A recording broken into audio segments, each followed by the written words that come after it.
asalaamaaleykum mbokk yi déglu dal leen ak jàmm tey jii autolikaay bii di Sud Quotidien mi ngi ñëwaat ci ab ndaje goo xam ne dañu ko jagleloon ndàmpaay bi nga xam ne dañu ko war a jébbal ñii nga xam ne ñoom ñoo lorule ci wàllu xew-xew yi fi amoon ci wàllu élection yi li ko dalee atum 2021 jàpp 2024 autolikaay bii di Sud Quotidien mi ngi ñu xamal ne ci ndaje boobu ñu duppee ko conseil interministériel joriñ gi di Maimouna Dièye nekk joriñ gi ñu dénk wàllu njaboot gi moom daal di ne xamle ne am na ci lu tolloog ñaari junni yu tegal téeméer ak juróom-ñaar fukk ak ñaar ñoo xam ne dañu leen tëjoon kaso ñu gis tamit ne am na ci lu tolloog juróom-ñaar fukk ak juróom-ñeenti nit daal di nañuy ñàkk seen bakken ci wàllu xew-xew yooyu ñooñu maanaam daal ñi nga xam ne dañoo daal di génn àddina seen njaboot dinañu leen jébbal ci lu tolloog fukki million ci suñu xaalis autolikaay bii di Sud Quotidien ñu xamal ni mbir yi yemul foofu ndaxte bi ñu sukkandikoo ci ay kàddu joriñ gi di Maimouna Dièye ñii nga xam ne kon ñoom ñoo daal di ñàkk seen bakken ci wàllu xew-xew yooyu seen doom dinañu leen def lii di pupille de la nation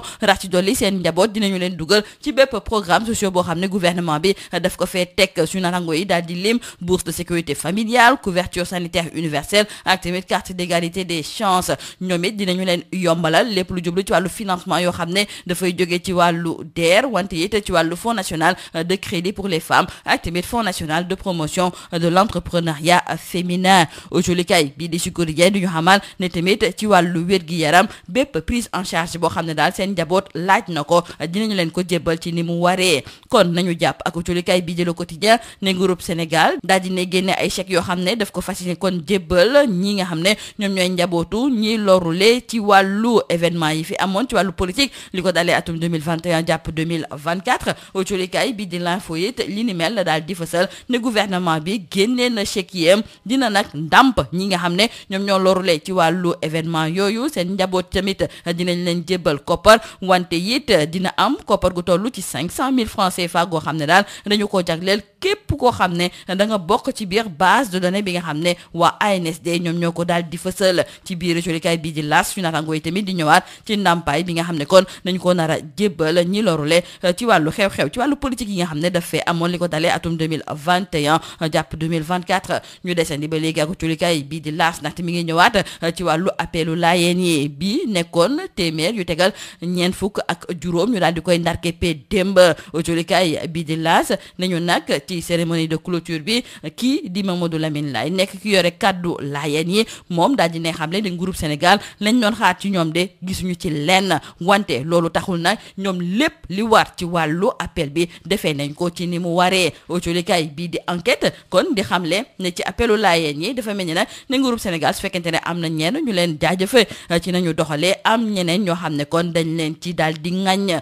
ñu desandi ba léegi ak autolikaay bii di enquête ndaxte ma ngay ñëwaat ci yenn ci ay xew-xew yoo xam ne ci wàllu diine ñii di waa Pastef dañuy faral nag ñu gis dañ leen ci ŋaññ autolikaay bii di enquête du ñu xamal ne ci kàddu yu mujj yi nga xam ne moom la Birame Souleye Diop daal di fësal keroog ba mu teewee ci ab gàmmu fa li nga xam ne moom mooy ca Fass Jaksaaw dafa mel ni nag ne kàddu yooyu daal indi na coow indi na pëccxoo rawatina nag ci diggante waa Pastef ak ñii nga xam ne ñoom la ñuy duppee ay salafiste autolikaay bii di enquête ne ginnaaw coow li nga xam ne nag moom moo amoon ci wàllu màggal bi wàllu muuru ci biir l'école yi dafa mel ni nag ne waa Pastef ñoom ba léegi dañuy wéy di am ay jafe-jafe ak njabootu diine yi nga xam ne ñoom ñoo nekk fi ci même réew Le Soleil tey jii daal dinay seq waxtaan gu yaatu ak Sanex nekk artiste comédien Mame Cheikhou Gueye nekk turam dëgg autolikaay bi di Le Soleil mi ngi ñu xamal ne nekk na nit koo xam ne boo ko gisee rek da ngay ree rawatina nag bu defee ay mëninam te reetaan ni mu baaxee ci nit reetaan ni muy fajee nit loolu moom nekk na lu am solo loolu moom moo tax ba tey jii ci waxtaan gi nga xam ne seq nañu ko ak moom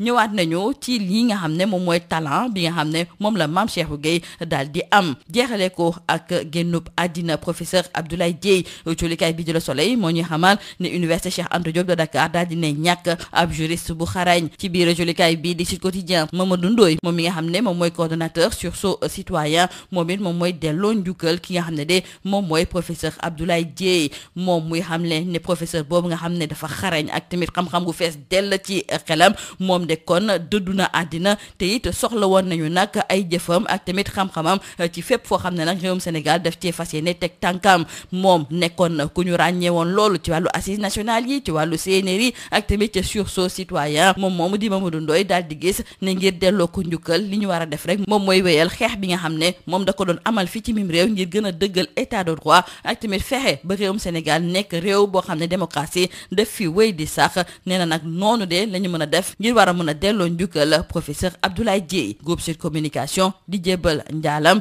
mbooleem jege ñaaleem ak njabootu professeur Abdoulaye Dièye di naan suuf sedd ci kawam. lii moo nekkoon ba jullikat yi li gën a fa si biir autolikaay yi ñu leen di ñaanal njeex te lu bës ak jàmm. Mesdames et messieurs, bonjour. L'État du Sénégal au chevet des victimes des événements politiques entre 2021 et 2024. Dans le journal Sud Quotidien, nos confrères écrivent que la ministre de la Famille et des Solidarités a révélé hier de nouvelles mesures dans le cadre de l'assistance aux ex-détenus et autres victimes des événements politiques de 2021 à 2024. Dans une déclaration de presse, Maimouna Dièye révélant que la base de données comporte un effectif de 2172 ex-détenus et autres victimes et 79 personnes décédées, a annoncé l'octroi d'un montant de 10 millions de francs CFA à chaque famille de personnes décédées et plusieurs avantages à la suite du conseil interministériel dédié à la question. Outre donc les 10 millions de francs CFA décernés à chaque famille de personnes décédées,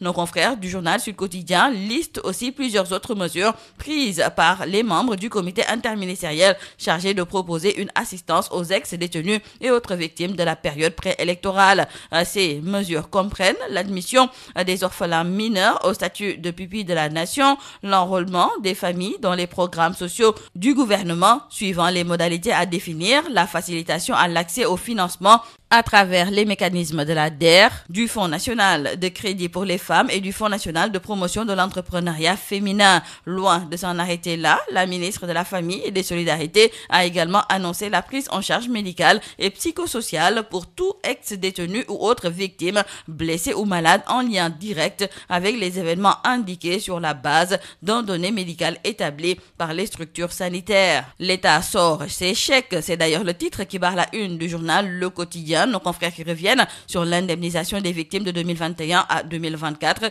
10 millions de francs CFA aux détenus de chacun des 79 décédés, leurs orphelins mineurs, pupilles de la nation. Nos confrères du journal L'Info qui trouvent aussi que le gouvernement sort son chéquier pour la prise en charge des victimes des événements de 2021 à 2024, ajoute qu'une allocation forfaitaire de 500 000 francs CFA sera attribuée à toutes les personnes figurant dans la base de données établie par l'ANSD. Nos confrères du quotidien LAS nous parlent également de l'indemnisation des ex-détenus et victimes des violences préélectorales avec 10 millions de francs CFA à chaque famille de personnes décédées. Restons avec nos confrères du journal LAS et c'est pour parler de la 145e édition de l'appel de Seydina Limamou Laye. L'appel des Layènes a vécu et selon nos confrères, lors de la cérémonie de clôture, le porte-parole de la famille Layène a fait savoir que l'État n'a pas rempli ses obligations envers leur communauté. Et malgré l'absence de soutien, selon Mamadou Lamine Laye, l'événement a pu se tenir grâce à l'abnégation et à l'engagement des fidèles Layènes. Dans le quotidien Enquête, nos confrères décrivent que par rapport à l'appel des Layènes, l'État a été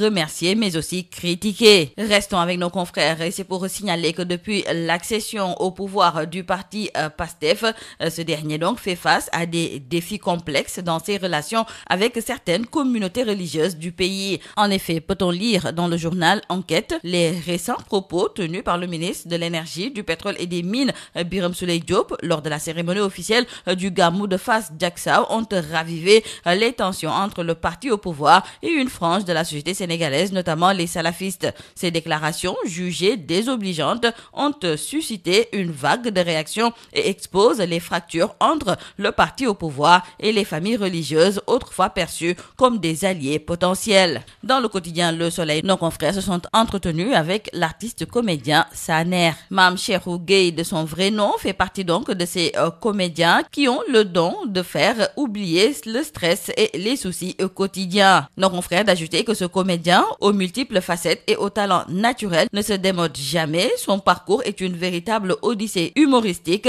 Distributeur automatique de rire, il a conquis son monde avec son bonheur contagieux et son énergie débordante. Et nous terminons par cette triste nouvelle du rappel à Dieu du professeur Abdoulaye Dièye. Selon nos confrères du quotidien Le Soleil, l'UCAD perd un juriste accompli. Dans le journal Sud Quotidien, c'est Mamadou Ndoye, coordinateur du sursaut citoyen, groupe de réflexion et d'action pour la sauvegarde de la démocratie et l'état de droit, qui rend aussi hommage au professeur Dièye. Et selon lui, ce dernier laisse derrière lui un héritage inestimable dans la lutte pour la démocratie, la justice et la bonne gouvernance. Son engagement intellectuel et son sens du consensus ont marqué les assises nationales, la CNRI et sursaut citoyen. Lui rendre hommage, c'est poursuivre le combat pour un état de droit et une société plus juste et équitable, dira Mamadou Ndoye. Par ma voix, le groupe Sud Communication présente ses sincères condoléances à la famille du professeur Abdoulaye Dièye. C'est tout à vos journaux et très bonne lecture.